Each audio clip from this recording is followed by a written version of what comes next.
is assistance without control. This is something. I mean, I'm gonna read a couple more because I just wish that our community today had the image of what they were when they came immediately out of the enslavement process. Because we got people who are on their hands and knees going to people, begging them for scholarships, begging them to please bring some of your special expertise in and please teach us how to teach our children. We got black colleges that are going to grant makers, asking them to please send in some white folks to teach our faculty members how to teach the teachers that they're training how to learn the program. In fact, the name of that program is Success for All. Our children aren't in the top 40 because they're taking that program. But can you imagine the Accrediting Association giving a grant to black colleges? Almost everyone that has a teacher education program, even more, can you imagine the colleges accepted that in the case that they take this money in order to be taught how to teach their students how to teach reading, meaning how to teach this way of teaching reading only, and that is higher education somewhere. And you're bragging because you got a grant. That's a different Negro than the one that came off the plantation in 1865. That's right.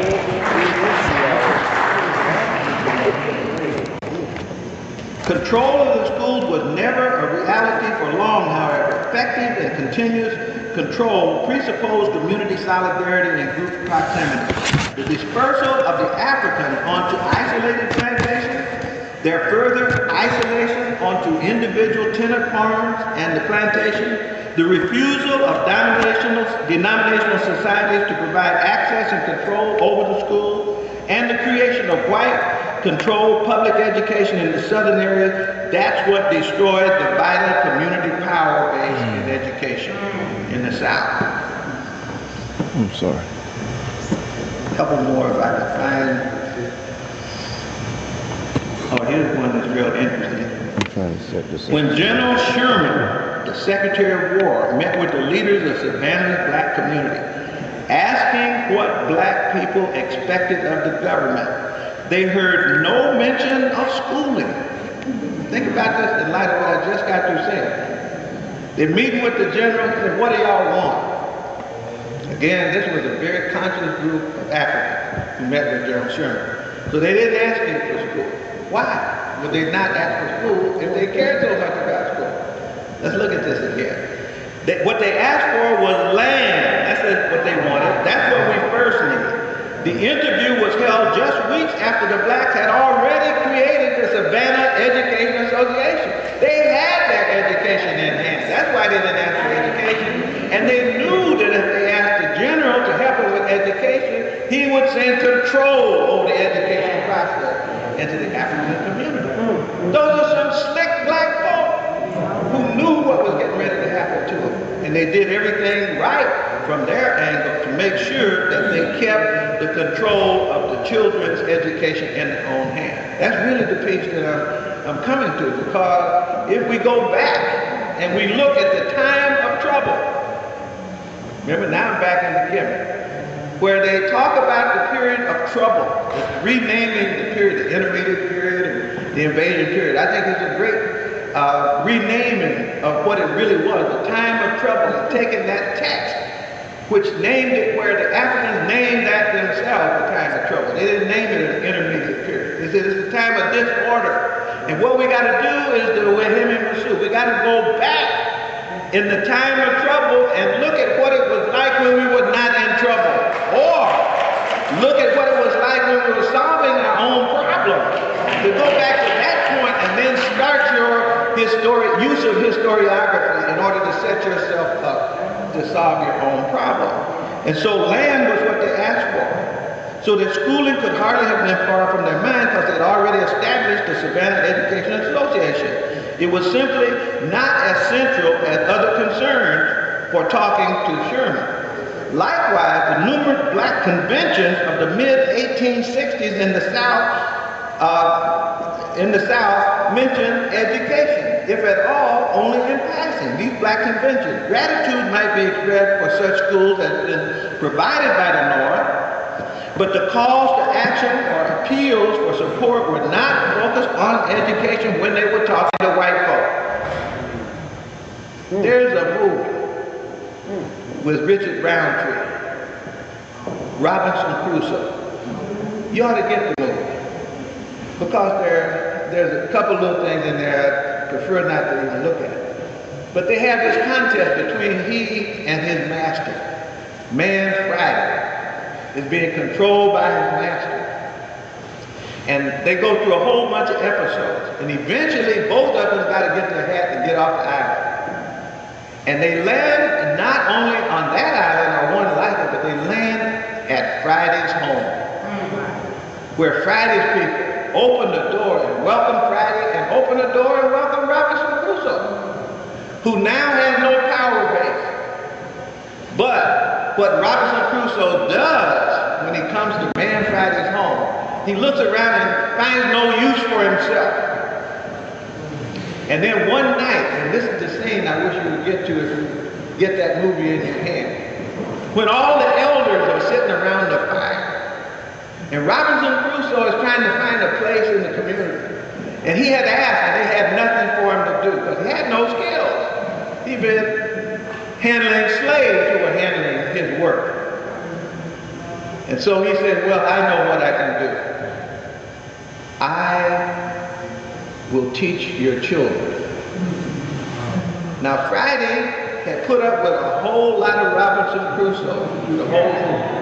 He was insulted, beaten, threatened. Everything happened to Friday. Friday never broke, never did anything. But all of a sudden, Friday was a man gone wild. Not the children.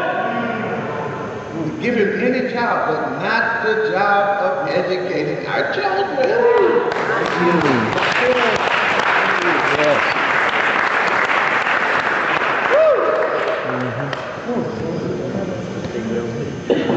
It goes on like that. I got pages and pages and pages of testimony of what the Africans were doing and what they were asking for. And I wish I could, somebody might even want to carry this copy home with you. If you don't like that, I can email you. Just, all you got to do is email me. You'll have more than you want to read. But basically, it's making the same point. So let me come back to why I wanted to start there rather than at the pyramid. Because obviously there have been many repetitions of the verb from pyramid time. There have been many times of trouble. And in the times of trouble, we always went back to our memory of what had happened first. To the September, to the first time. Rather than to this time where we're at sea, where we're up against the rope, so to speak. We go back to the point where we had our mission clear. And then we ask, how do we act at that point?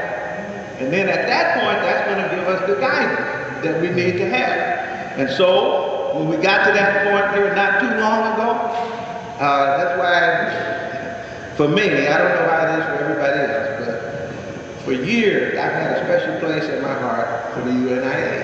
And that's why when the gentleman on the end stood up, the head of the UNIA here, in Philadelphia especially, the Philadelphia UNIA, knowing what had happened in the time of Garvey, which was what Henry must know, where they went back, Garvey went back, and then established a method out of having gone back. Garvey did something else. And so I brought this along just to share with you, and then I'll conclude by telling you what we tell our children. Garvey, in a book by Robert Hill, Marcus Garvey's Life and Legacy. Some of you know there's almost 30,000 documents that have been saved and now published on Marcus Garvey's movement. Beg pardon? Oh, yeah. Marcus Garvey's documents, in most cases, were found in the files of the FBI and the British Secret Service. Otherwise, a lot of things that he said we wouldn't even know. The snitch kept a record of what he had to say. We got 30,000 documents. Now, combing through those documents, independent of how they were taken and recorded, and this is before cell phones and tape recorders, so somebody had to be doing a whole lot of shorthand to keep up with what Garvey was trying to say and do. But one of the things Garvey did that many black people don't know about, we know about the ships and all of that, we know about the nurses, we know about the millions of people that marched, we know about the UNIA all over the world, we know about the fact that even in South Africa, Nelson Mandela's group was inspired by the Garvey. ANC was originally a Garvey cell in South Africa. So that Garvey was present all over the place. But what we don't know is he was also an educator. And many of us don't know that he had a school of African philosophy. And don't know that he gave wise instructions about how to teach children, how to teach teachers, and that many people in the Garvey movement went to the UNIA University. And there are graduates of them now that still carry the torch in the same way that the president of that association did when he stood here with the same resolve that he had from the very beginning of time. He doesn't need a beginning suit because he was never off base in the first place. Here's what Garvey said in Life and Lessons. And this is part of his teaching. Think about it for a moment. Because we're going to have to take hold of the schooling and socialization process for our children and put that, if that were only a priority, we could do more of it. But we haven't said to ourselves that that's what we have to do. We're still trying to find a way to work through institutions that are designed by people who do not respect us and have not had our interests at heart. And then on the basis of that, we say that what we need is equity in illegitimate institutions. Thank you. That's right. Here's what Garvey said. You must never stop learning.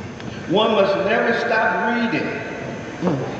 Everything you can of standard knowledge, the best poets, and history until you master it. Master the language of your country. Never write or speak on a subject that you know nothing about.